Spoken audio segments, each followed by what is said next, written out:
Is it too early to punt roto categories? Is it too early to cut bait on your fantasy stars? Is it too early to splurge in Fab? Is it too early to ignore preseason projections? We'll answer these and other is it too early questions on this week's show. Plus, we'll have waiver wire, pitcher preview, and injuries with Ruben. SiriusXM's Glenn Colton joins us next on Beat the Shift.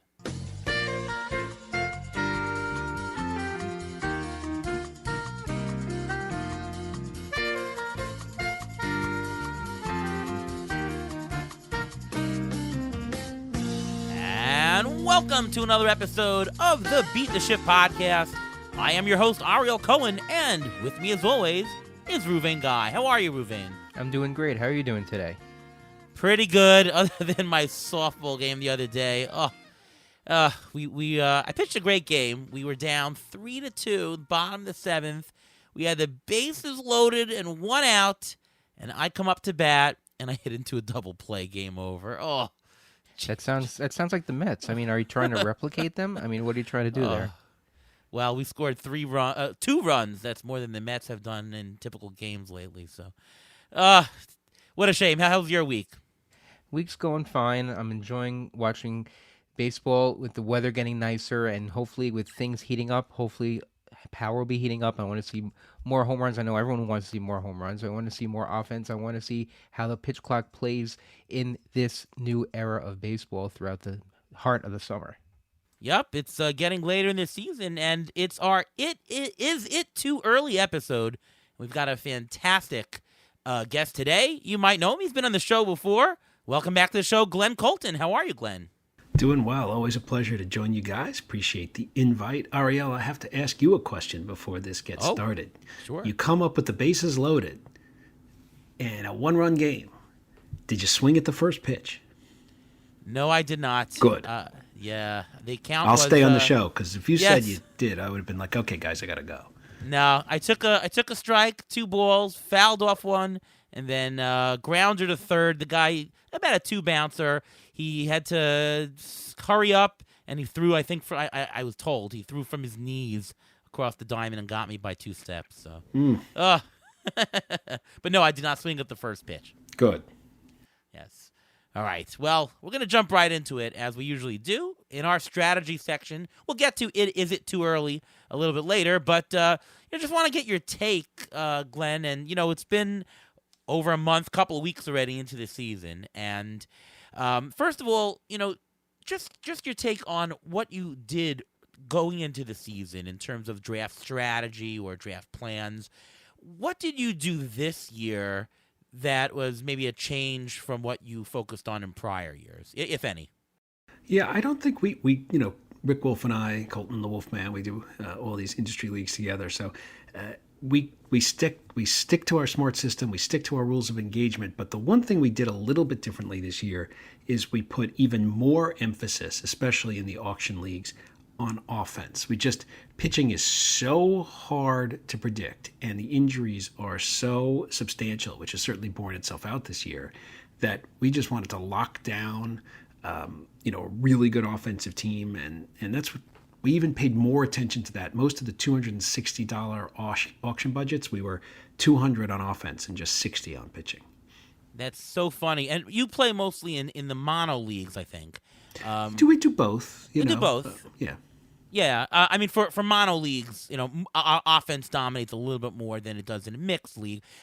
My strategy going into this year is actually almost the opposite. Is I focus more on pitching.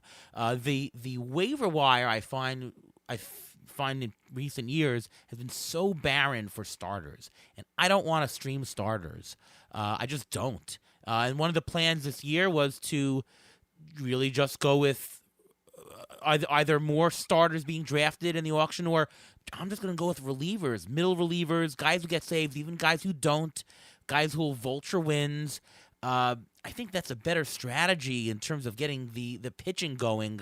I found not a lot of success with streaming pitchers in the past couple of years. What about you, Ruben? I think we tried. Oh, so one of the things that we tried to implement is to stay away from having too many injury-prone guys or guys who are injured in the off-season, not ready to play to begin with when the season starts. Because if you have too many injury guys to begin with, there's so many injuries during the course of the season. You're falling so far behind the eight ball in counting stats that it's so hard to be able to catch back up.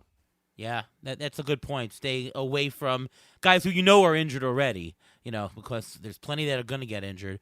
Glenn, have you found that focusing on the offense has helped you so far this year? It absolutely has, because we're doing very well. We're in contention in pretty much all the leagues we are in. We're currently in first place in Labor AL, which has been a lot of fun.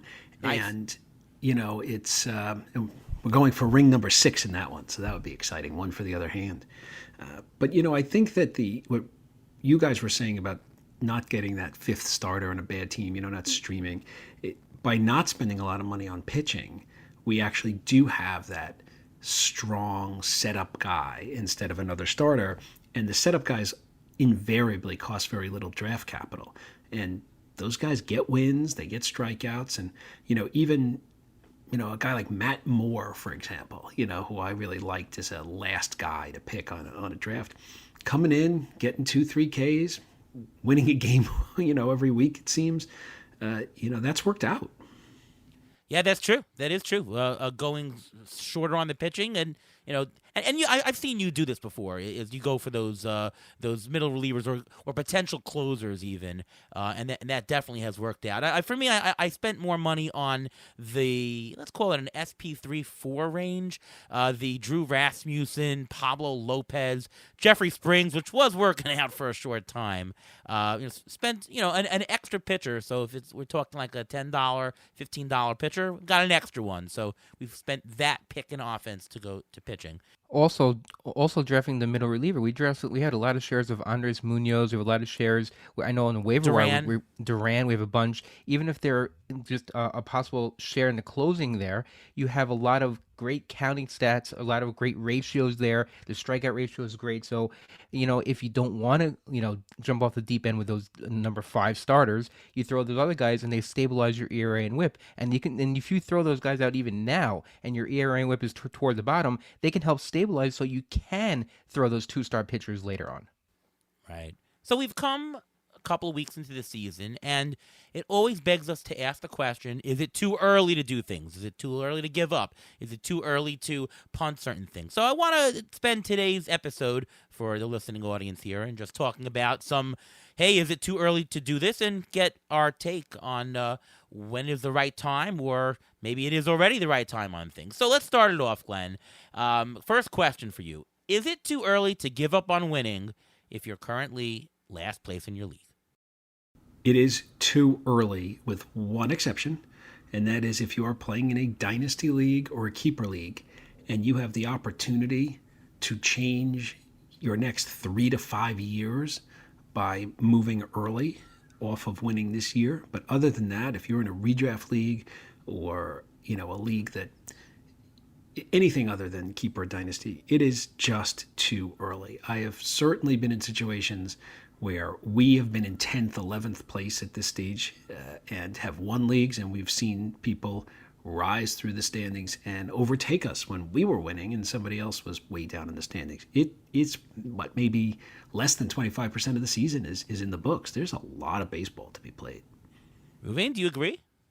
I think it depends on the type of roster that you have. If your roster is all injured and you're hoping them to come back, and then when they come back they're able to produce, then it's not too late. But if you have guys who are already gone for the season, you have no chance of getting them back, and you don't have the guys on your roster to make up in the counting stats that you have, then yes, it may be too late. Ratio stats, don't worry too much with ratio stats. The ERA, WHIP, you can make those up. Batting average, you can actually make those up over the course of the season, because usually in baseball averages even out. So you can make that stuff up, but if you're behind in the counting stats and you guys are injured and are not coming back, you may be a little bit too late if you're in dead last. Yeah, I agree with Glenn on this one. I think it is way too early.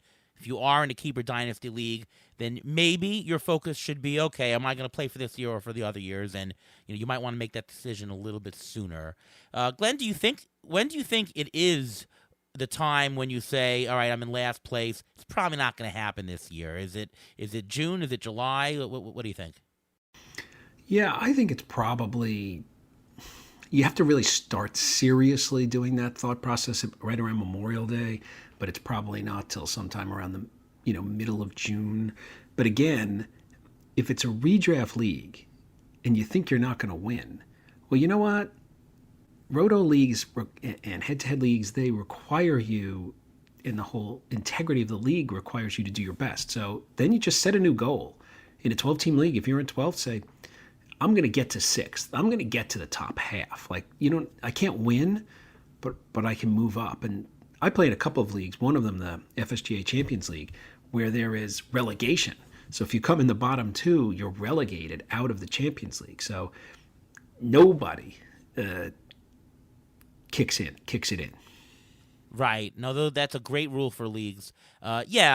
I think the June 5th is probably around the time where realistically, if you're in a redraft, if you're in last place, it's probably not going to happen. But under no circumstance should you quit. It's your responsibility to the others in your league to really play fairly. Now, should you spend hours and hours on Fab each week?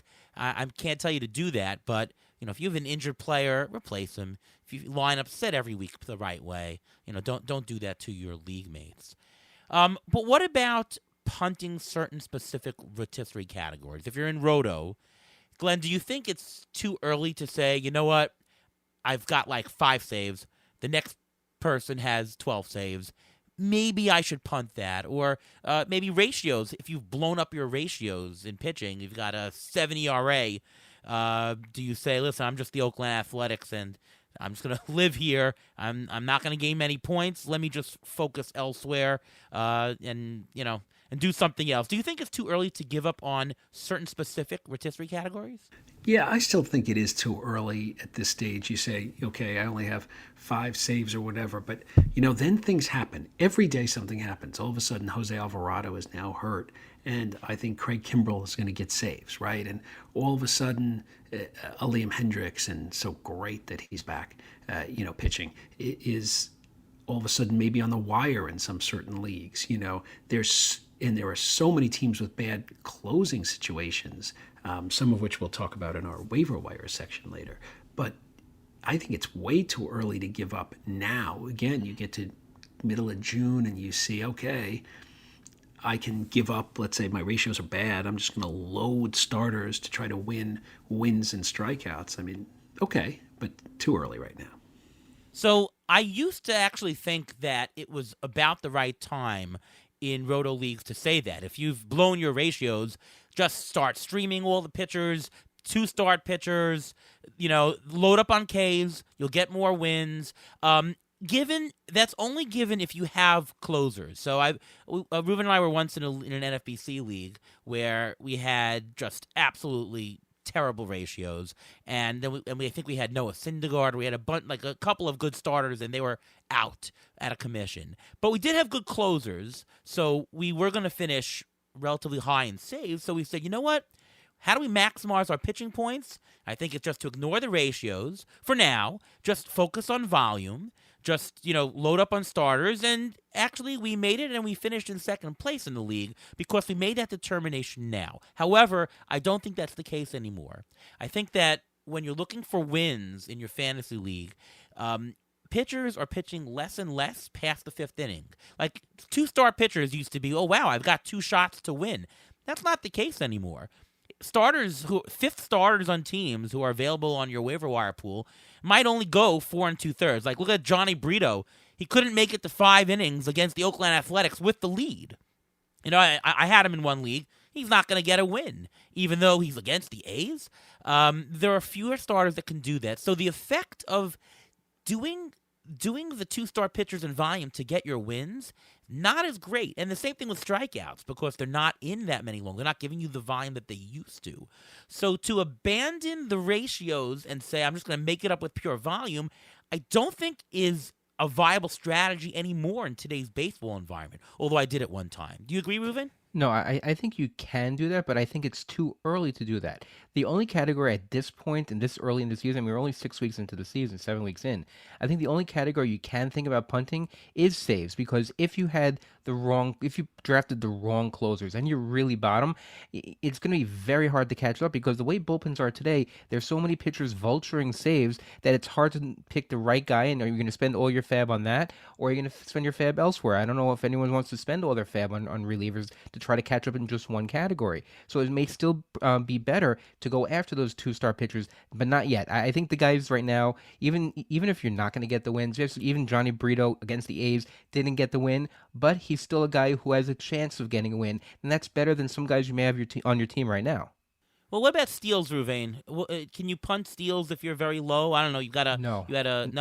No. No. I think in today's day and age, the way steals have gone up, I think steals are going to be easier to get. I think they're going to be, especially when you're going to have more injuries, younger players will come up, and when they come up, they're usually faster and they usually steal more. But what you should look for is look for the teams that are stealing the most. Look at the Pirates. Look at the teams that run a lot.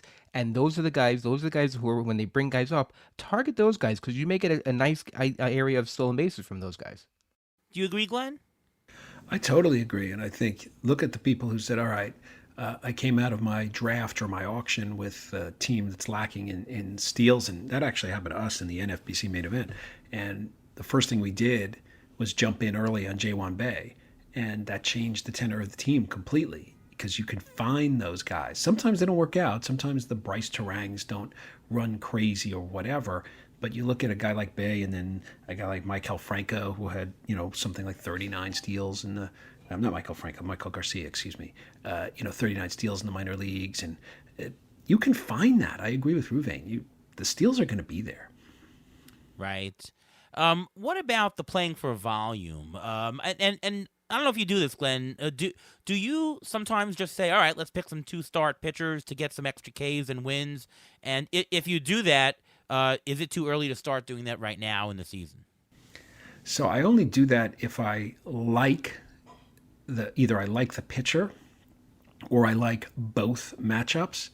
But you get a guy who's, pitching at Oakland but at Colorado or at Toronto, unless I love the pitcher stuff or somebody who came up or has a new pitch or something that says to me there's a reason to believe there's going to be success, I stay away from those bad two-start starters, the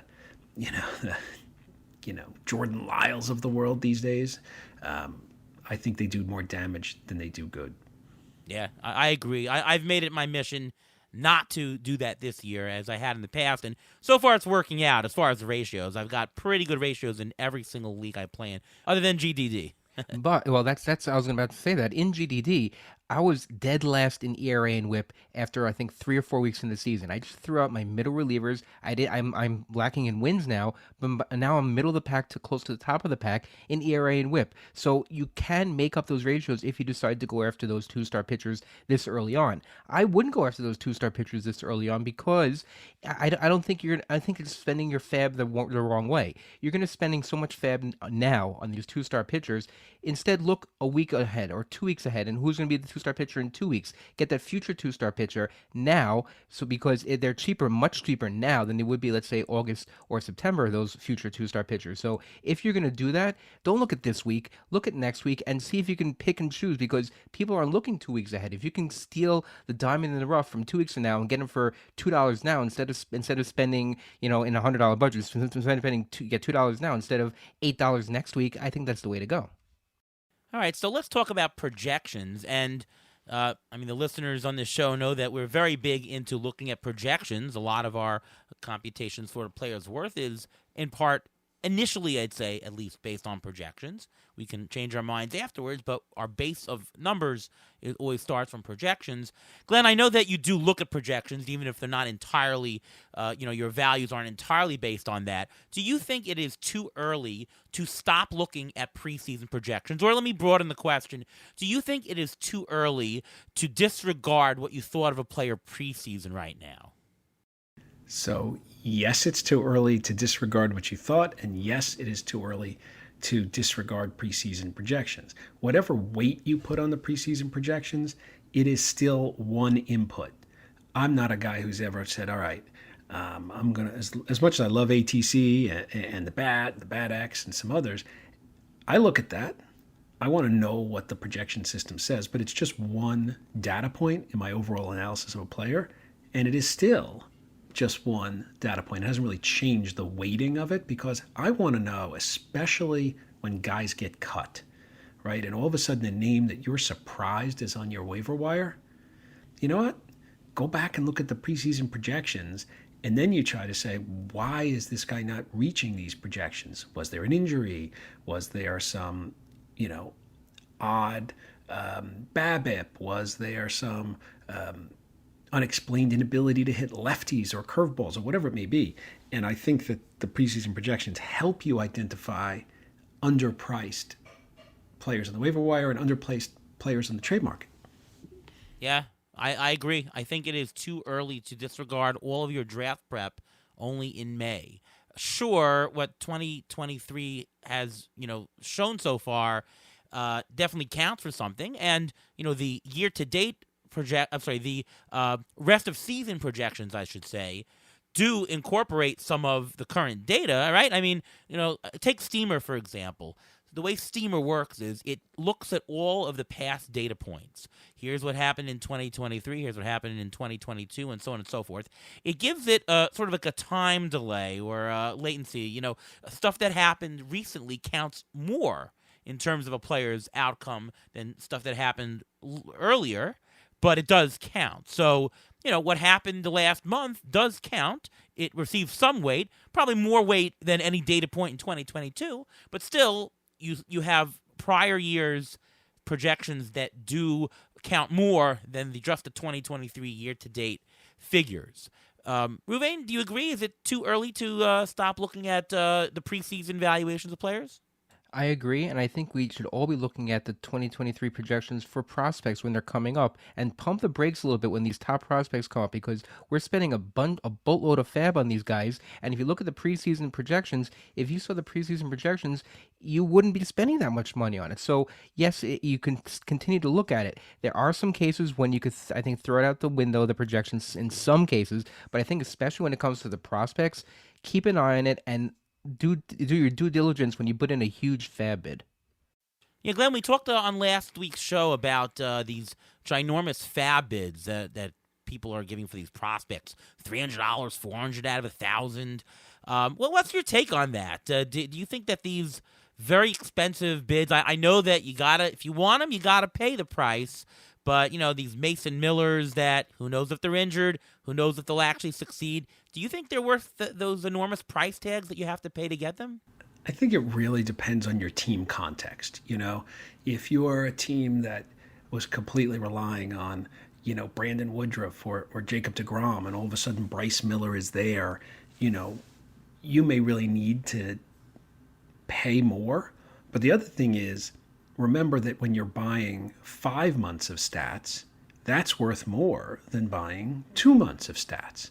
So you have to wait the beginning of the season a little bit heavier as well.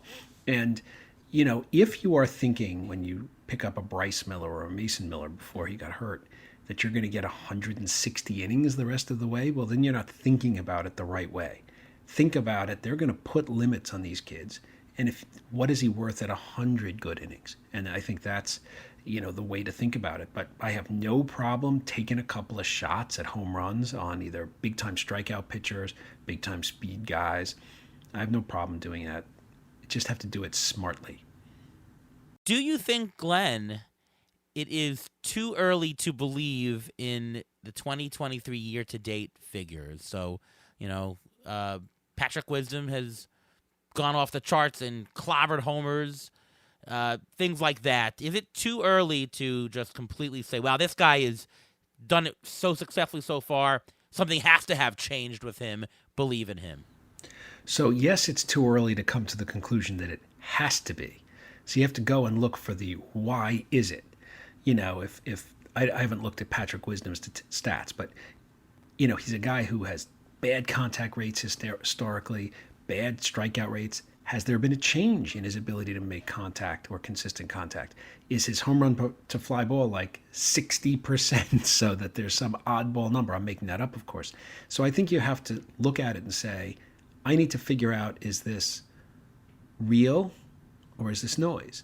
And I think you have to take it seriously enough because it's a reason to do the homework. It's a reason to dig into the causes. Ruben, I'll ask you this the following way. When you're looking to pick up players off the waiver wire and you're in the system, you're in, whatever platform you're using, well, they're not showing projections in there. They're showing year-to-date figures. And very often, I do this too. You're looking at, all right, what has this player done year-to-date? What has this player done the last 14 days, 28 days, whatever your time horizon is?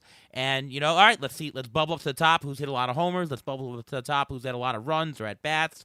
We're sort of doing that. How do you blend, looking at the year-to-date figures with the fact that, we know that some of it is a fluke and we want to base more on some of our preseason projections, right? But those figures are not easily downloadable in your drafting software to connect with the free agents available. How do you blend the two to know how to pick up on the waiver wire? Well, first of all, you're looking at the player and you're looking at the pedigree of the player, whether they've done this before. If they've never done this before, like he's talking about Patrick Wisdom, or talking like a Yandy Diaz, I know he's not available, but a Yandy Diaz type who's never done what he's done, showed the power that he has, like a Luke Raley, who just never showed this power before, and he's still available in some of my 10-team leagues. I'm in one 10-team league, he's still available on the waiver wire.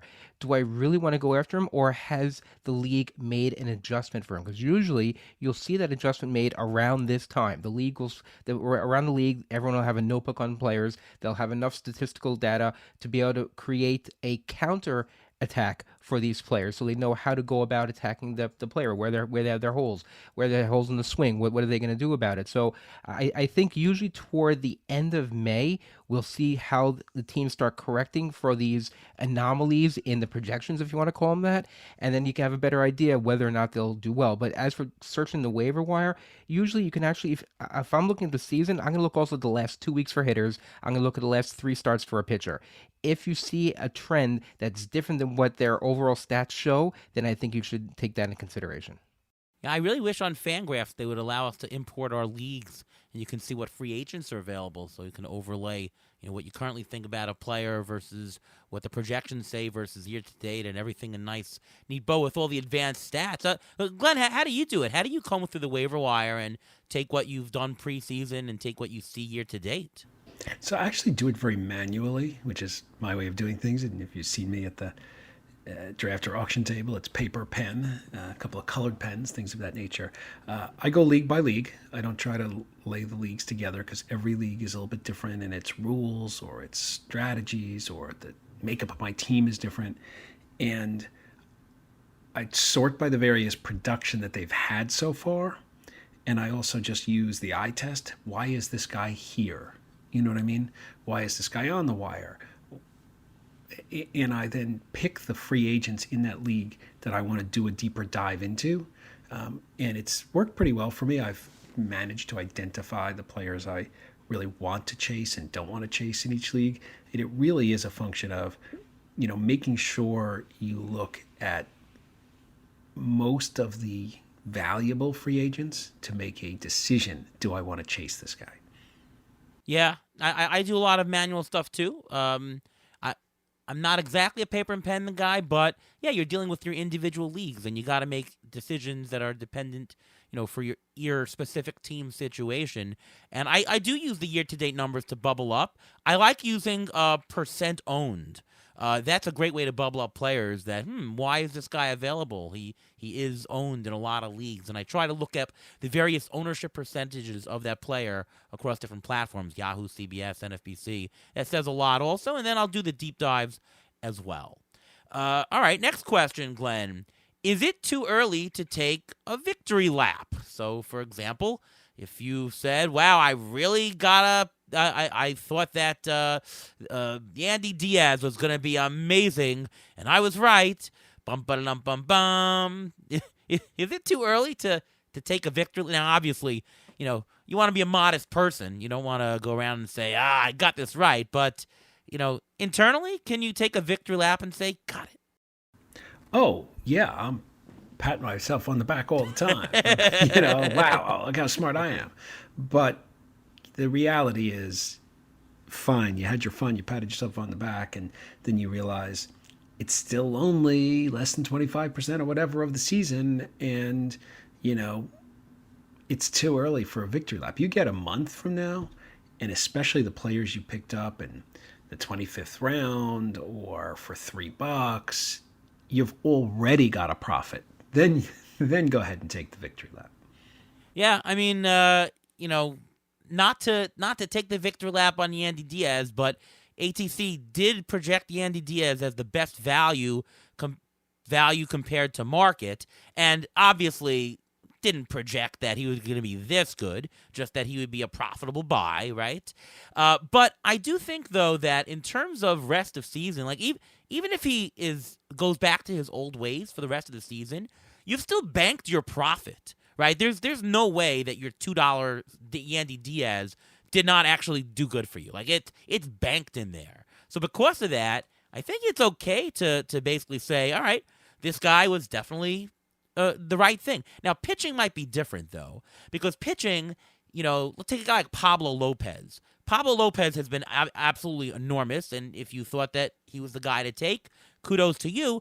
But if he stinks the rest of the year, he could do damage to your ratios, whereas Yandy Diaz, it does damage to your batting average. Yandy Diaz is a good batting average player, so it's probably not even going to happen, even if he goes back to his old home run ways. But pitching could be a little bit different. Do you think there's a difference, pitchers versus hitters, in terms of declaring a victory lap? Well, this guy's good, and I'm sure he'll be great the rest of the season for your team? Oh, definitely. I mean, pitchers have the blow-ups, and this year, the blow-ups have been really dramatic. Even pitchers I like have had these giant blow-ups. I mean, Braxton Garrett, I'm still a believer, but that blow-up was disastrous. So you get a Pablo Lopez, and I like Pablo Lopez. I'm worried about his health, and I would defer to Ruben on that. But if he goes out in his next start and goes 3 innings, 9 runs, 4 walks, all of your profit has just gone away, which is the difference between pitchers and hitters. Right. Ruben, your take, and what do you think of Pablo Lopez's health? Okay, Pablo Lopez, I'm not overly concerned about. I think his health will be managed throughout the course of the year. He did it last year, and I know he has a very short track record of managing it. But he's with a different organization. Maybe the Twins manage it differently than the Marlins do. As for taking victory laps, no victory laps now. You drafted your team and you picked the players on your team based on the projections for an entire season. You can take the victory lap, let's say maybe end of August, beginning of September, saying, okay, I got this guy and he lasted and he did exactly what he was supposed to do throughout the whole season. If you do it if you're saying it too soon, do you believe in jinxes? Are you gonna jinx the player? Is he gonna go back to normal? There are many different things that can trigger, and I think you can take a victory lap after it's been at least 5 months into the season, like let's say toward the end of August, beginning of September, because that's when you can see whether or not your projections or whether or not how you evaluated them preseason actually panned out. All right, before we go any further, it's time for the Injury Gurus Trivia of the Week. So the next subject we're going to be talking about is what should we do with struggling stars? Is it too early to count them out? So my trivia for this week is this. There are 4 players. Wait, let me count again. 1, 2, 3. Sorry, there are 5 players who have WRC plus below 75 and have over 145 plate appearances, which means they're getting regular at-bats. They should be in most people's lineups, but there are 4 players that have a WRC plus below 75. 100 is average. Glenn, can you name these 5 players? Oh my goodness, no! I'm sure I can't. No, I'm sure you can. Just think of the players who are underperforming to an extent, and you'll get them. Can I guess Ahmed Rosario? Ahmed Rosario is not on there. You have to have 145 plate appearances. I tried to get a threshold to show that they're being put out there day after day after day. Huh. Day after day. Oh, Jose Abreu. Jose Abreu has the lowest WRC plus. He's at 46. He's number 1 on the list of players. Can you name any others? I'm trying to think of the guys on my teams that might have done that, but I'm not sure I have those. Gunnar Henderson? No, not no. He hasn't had enough at bats yet. How about the Mets? Starling Marte, he's been terrible. But not that terrible.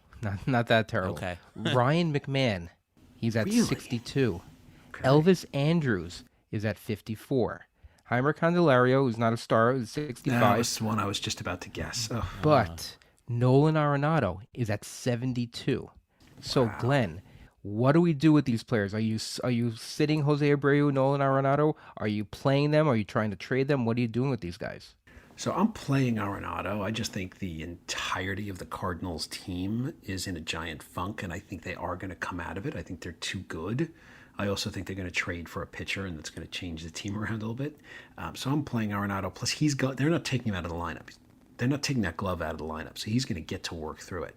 Jose Abreu, this is not new. Arenado was great last year. Abreu was not. So this is now the second year, or at least maybe a whole calendar year of bad play from Abreu, from an older player, and they have options there. So I am very tempted to sit Abreu at least until I see some signs of life.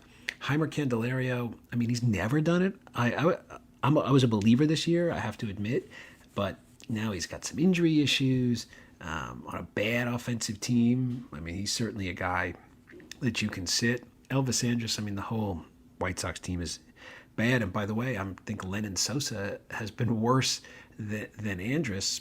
Maybe Moncada comes back. I think Alberto is going to play second, and you might see Andrus sit. So I think you can sit Andrus as well. There might have been another name I missed in that group. Ryan McMahon. Or even a Juan Soto who's underperforming. I mean, he's getting on base. So if you're in OBP league, that's fine. But I mean, he's not performing to first round status, second round status. You're not getting what you paid for. Well, but Soto's been pretty good in the last let's say week or so. Yeah, he's right? Soto's starting to come around. I mean, he's got Slowly. an OPS over 1,000 in the last week and over 1,200 in the last 2 weeks. So I think Juan Soto's back. The others, I'm with you. Do you think, Glenn, it's the argument of, I spent so much draft capital on somebody, so, I spent a top 8 round pick for a player. It's just too early to give up on them. Like, do you see it as a line of above this line, meaning above this draft capital that you've spent is just gotta let it go? Is there some line for you that does it? Obviously, it's player by player specific situation, but do you have that in mind as I spent so much on him, I gotta let it turn around? I do, but it's not because I took Juan Soto in the first round. It's because I had a reason to take Juan Soto in the first round, and so his age, his ability, the team context, none of that's changed, and so I think it's because I really believed 6 weeks ago. I still believe today. I think you get down to guys that you didn't take till the 10th round or the 11th round, or they were single-digit auction buys. Then I think, you didn't believe that much before, so it's a little easier to cut bait. So if you have a guy like Josh Bell, who in a mixed league, let's say, I don't think you're cutting him in a mono league, but we have him in Tout Wars, AL. So I hear you. Yeah, I've got him in Tout Wars mixed, 12 team head to head, but spent $10 on him, let's say, which is not a ridiculous amount, but it's not $2.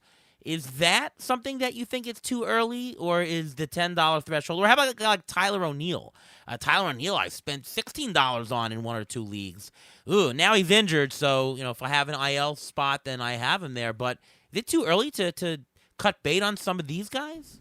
So I think it's too early for Josh Bell, right? I mean, this is a guy who's still getting on base, right? I mean, you take a look, and if I would have told you, all right, do you want a guy who's got a 15% walk rate and a 19% K rate and getting on base at almost a 340 clip, you'd say, all right, I'm pretty interested, right, in that player, and a guy whose hard hit rate's around 40%, so that's, pretty decent. It's not phenomenal, but it's pretty decent.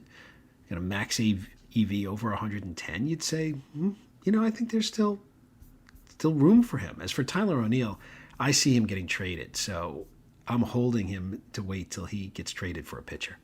Yeah, he's a head case thing. What about the injury situation? Like, I'm sorry, it's one of your Yankees, but Carlos Rodon, who knows if he's going to come back? If you have an IL slot in your league, sure, that's not an issue. But if you're like in an NFBC setting or an ESPN where you have very limited IL, is it time to cut bait on Carlos Rodon and say, you know what, it probably ain't going to happen. Let's just cut bait on him? So I think the answer is in a league like the NFBC main event, or where you can really only afford one player like that, and maybe you have Stanton or Altuve or Woodruff or whatever, you can't have two like that. And, I have no shares at all of Rodon, which is not a surprise because Rick and I play by the rule of don't pay full value for big money free agent in first year, which Carlos Rodon is. And the Yankees are going to be thinking about this differently. They'll be happy if he's healthy on September 1st. Whereas if you're the Royals, you need him pitching today.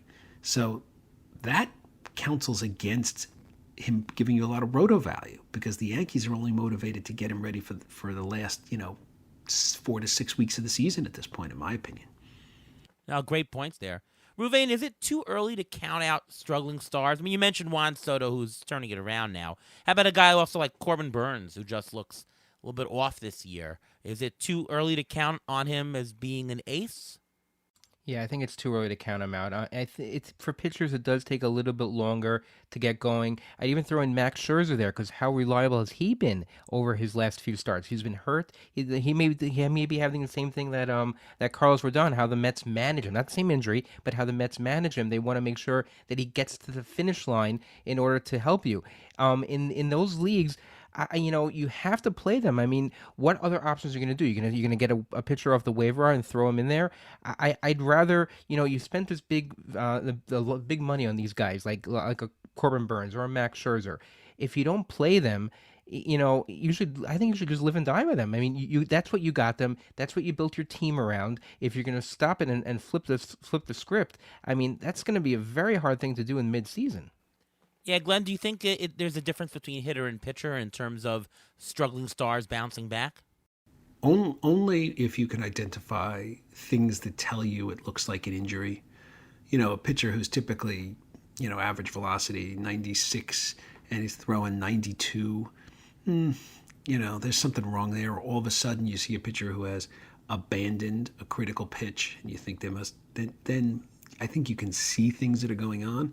But generally, I think it's too early to abandon anyone you believed in just 6 weeks ago.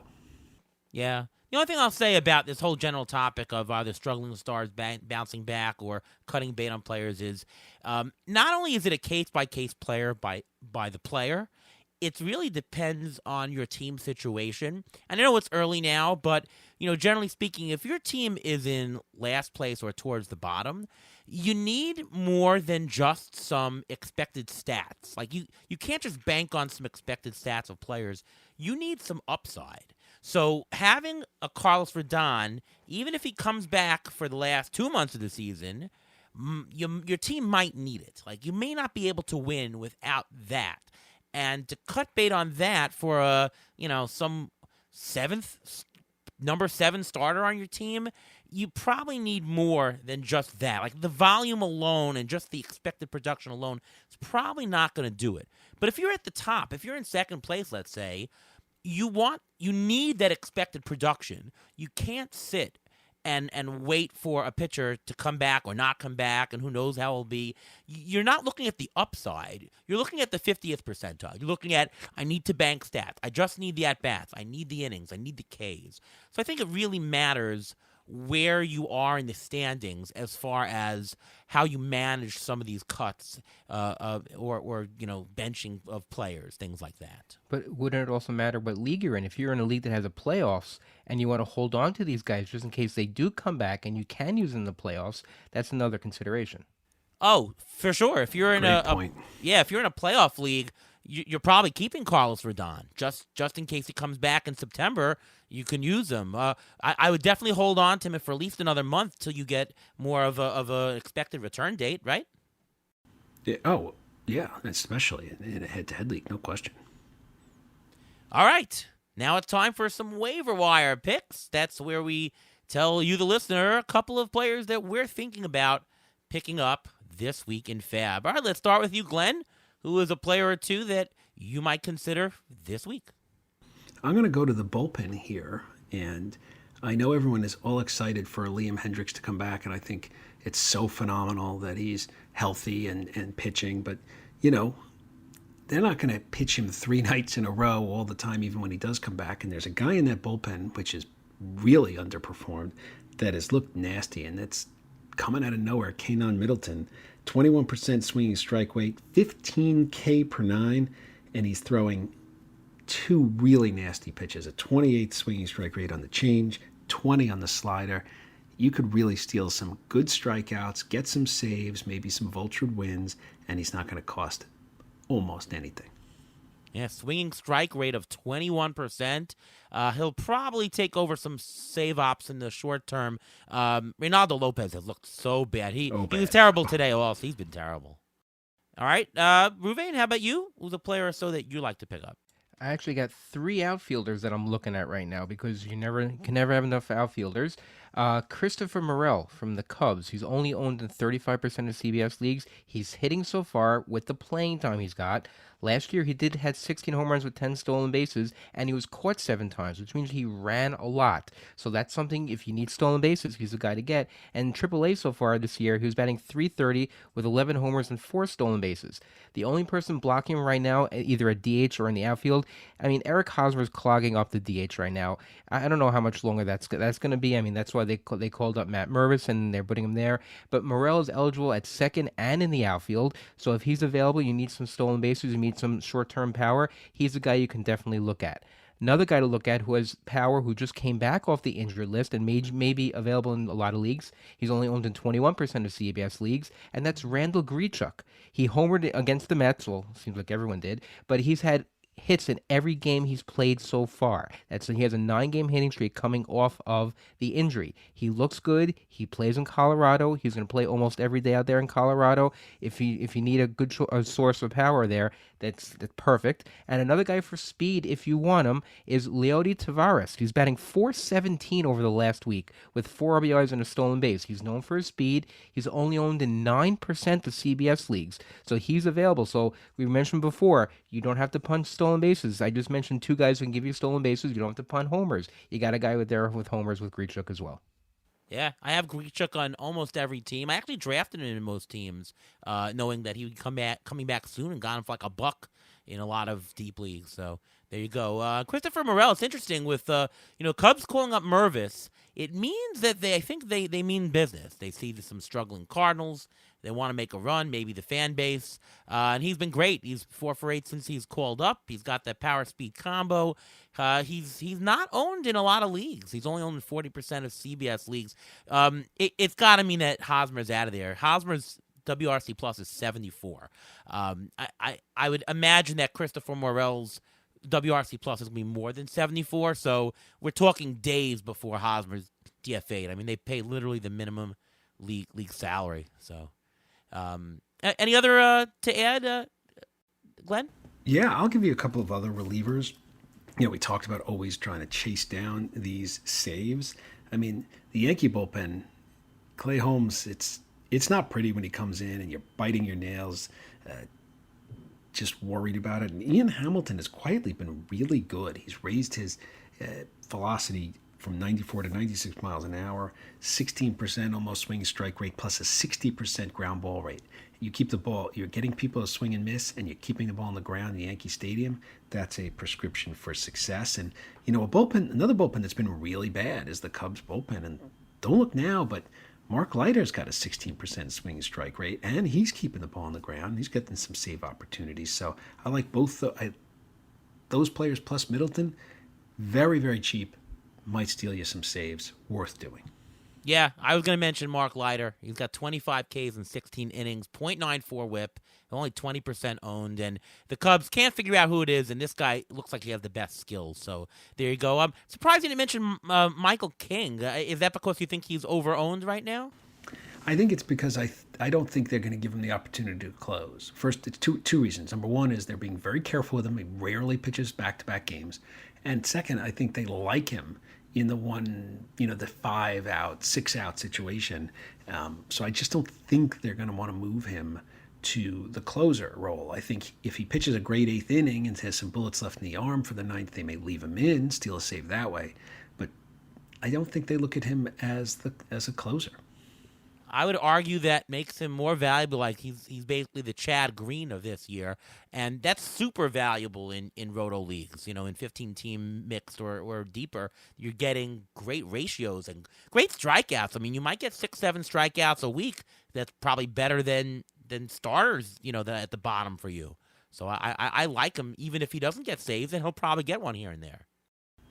Look, I can't argue with that logic. That makes sense. I'm just I have a lot of leagues where there were so few lockdown closers, and the draft capital it took to get Clase or Romano or Hader was so great that I have a lot of teams where I'm just looking to steal saves wherever I can. Yep. How about Yenny or Cano, who's only 40% owned? Oh, love it. Yeah, he's got a .16 whip. No, that's not a 1.6 whip. .16. He's 3 hits in his first 18 and 2/3 innings. Here's an interesting thing I saw the other day. He has 14 appearances. It is the lowest whip for any 14 appearance stretch of any pitcher, period, in the entire modern baseball area, like maybe the last 80 years or so. The lowest whip of any 14 appearance stretch, and that's the first 14 appearances this season. He's just enormous. And if you saw these hits that he had, those are not even hits. These are like 2 of them were infield hits. Like just silly stuff. And by the way, he's got 3 saves so far. He can vulture wins. I have him in a couple of leagues. We own him, Ruben. We own him in NFBC league where we also have Bautista. So It's insurance, if anything else. And I like these middle. I mean, the ratios you're getting is just enormous from these guys. Yeah, he's been just phenomenal, and like you said, if Bautista pitches too many innings, he comes in and he gets the save. So if you have Bautista, he actually makes it more valuable for you to have him on your roster. Brings back memories of Greg Olson and Mark Williamson in the old days for the O's. There you go. I'll mention one other guy, JJ Bleday. He's back up. New team, new scenery. He looks great. 3 homers. 8-game hitting streak since he's back. He's batting .379.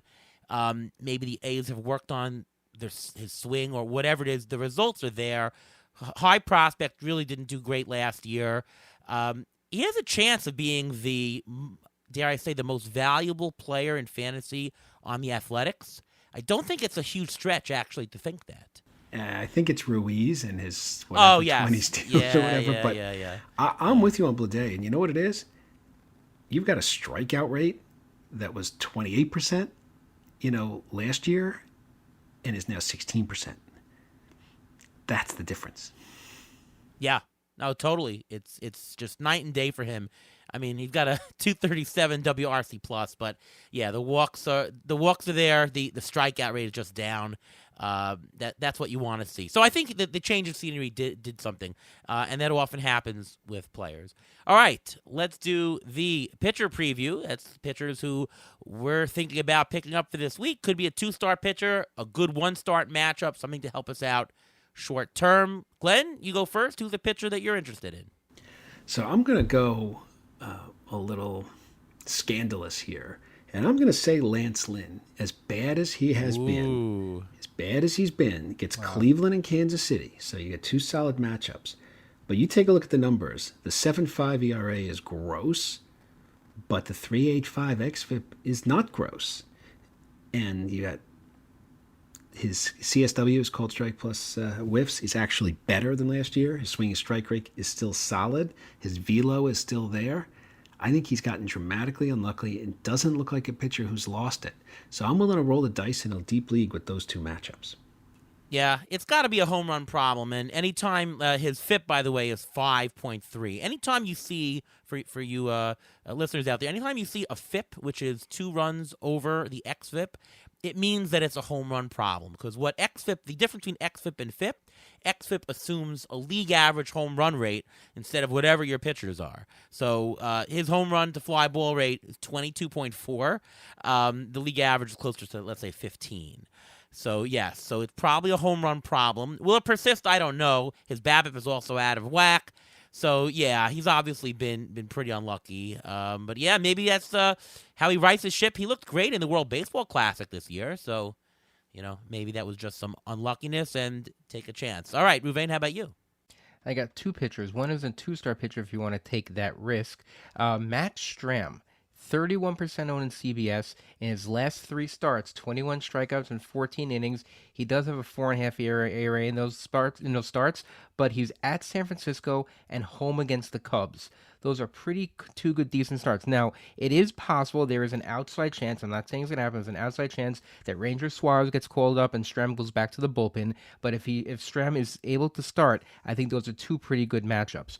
Another guy I want to mention who's only 20% owned in CBS, Dane Dunning. He took the rotation spot of Jacob deGrom. He's made 2 starts so far this year, 11 innings, 8 strikeouts, an ERA of 1.64 and .91. So that's pretty good. The Rangers have been good. They're in first place, which is very surprising. One of the more surprising teams in the league, and he's been doing pretty well. So they're not certain when he's going to start next, but if he does start, he's a guy to look for. Yeah, and Dane Dunning, great for points leagues because he's a spar. He's a starting pitcher as a reliever. You can put him in as a relief pitcher there. I'm going to go with JP France, 30% owned, pitches on a good team. And he's filling in for the injured and Tommy John Luis Garcia. First start against Seattle was a good one. He's playing Chicago Cubs this week, so good matchup. 34% strikeout rate in the minors last year. So there's a guy with stuff. He does have a high walk rate, so it's a guy who just has stuff and needs to throw strikes. Let's see what happens. Very similar to, I think, Hunter Brown on the same team. So let's see what happens. If you're in a deep league, I would definitely take a chance. Maybe even a 12-team league if you think it's a good matchup and you have a spot. And I think Minnesota's doing a really great job with pitchers. Pablo Lopez, Bailey Ober, and Louis Varland. I think that those are 2 interesting names. Louis Varland, still 35%. We mentioned him last week. He's playing at the Angels this week. 20 strikeouts in 16 innings, 14% swinging strike rate, and he's been very unlucky with an 86% strand rate. You can ignore that. I think that Varland is very interesting for deep leagues. And Bailey Ober, I think, has shown that he can get things done. So I like them. Minnesota's a good team so far. I would pick up the pair of Twins if they're available in your league. Anyone else? Anyone? I kind of still like Peyton Battenfield. I mean, he's going up at Chicago. Typically, the White Sox park is not a great park to pitch in, but the White Sox are not hitting. Battenfield's a guy who has 3 pitches with a 12 or more swinging strike rate, which is really nice. And the cutters is at 18.5. And he's keeping the ball on the ground at 48%. So the tools are all there for him to succeed. Yeah, and he's to start the following week. He gets the White Sox this week, and then the White Sox again. And another team that like what the pitchers are doing, the Guardian. I almost said Indians. The Guardians. You got Logan Allen. You got Bybee. Bieber looks good this year. I don't know how long that'll last, but he looks good. Quantrill looks good. I like what the Guardians have been doing. So yeah, Peyton Battenfield could be interesting as well. All right, Ruvain. Injury update time. Let's see what's happening this week.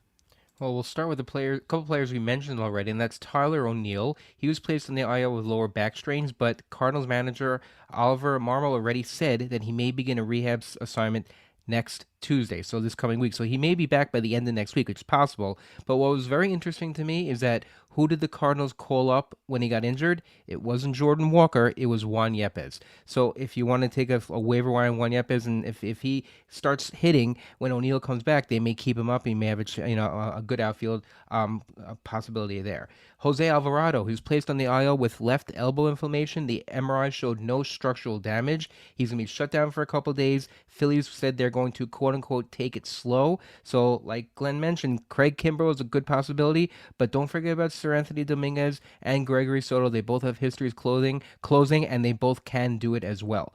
Max Fried and Kyle Wright. Poor Atlanta Braves. They're in first place, and they can't keep anyone healthy.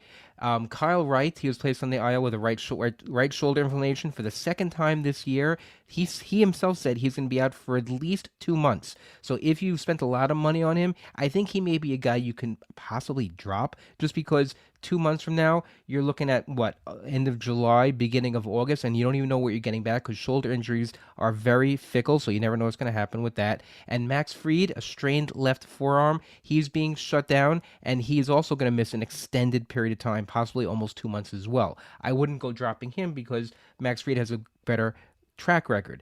But people to keep in mind, Jared Schuster was called up, and Mike Soroka, I mentioned him last week in the waiver wire portion of the show. Mike Soroka, they're keeping him down. They didn't call him up yet. They want to get a few more innings under his belt before they call him up. They weren't expecting to call him up this soon, but they are thinking about it, and because of the injuries, he may come up sooner than later.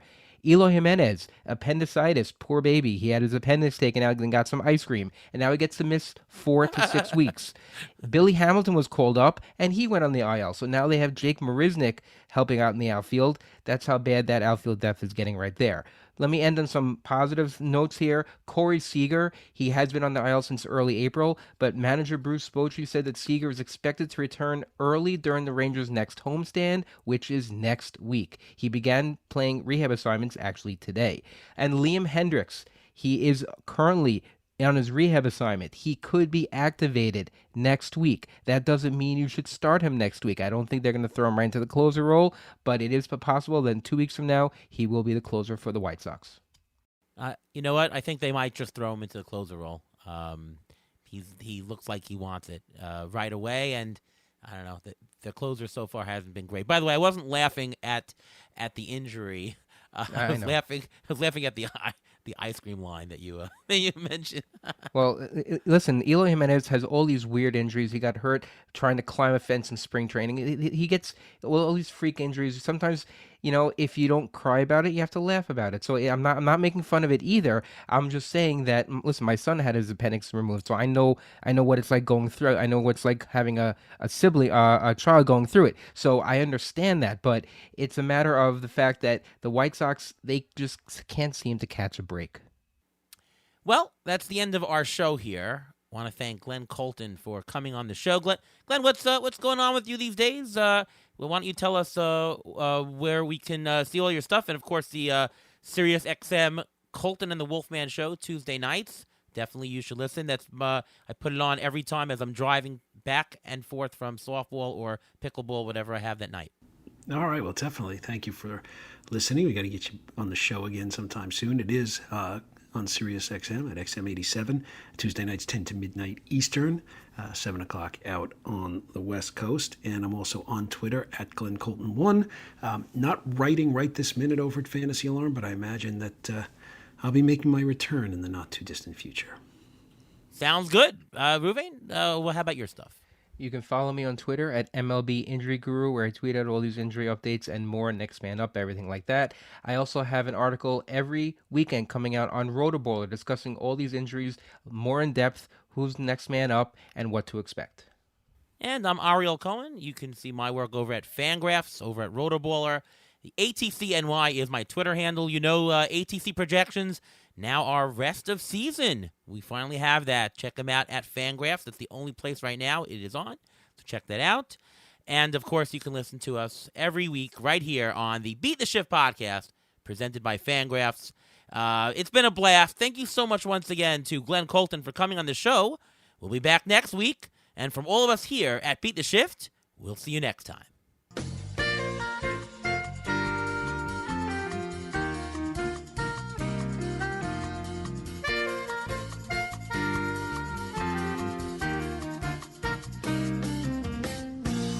Thanks for listening to the Beat the Shift podcast presented by Fangraphs.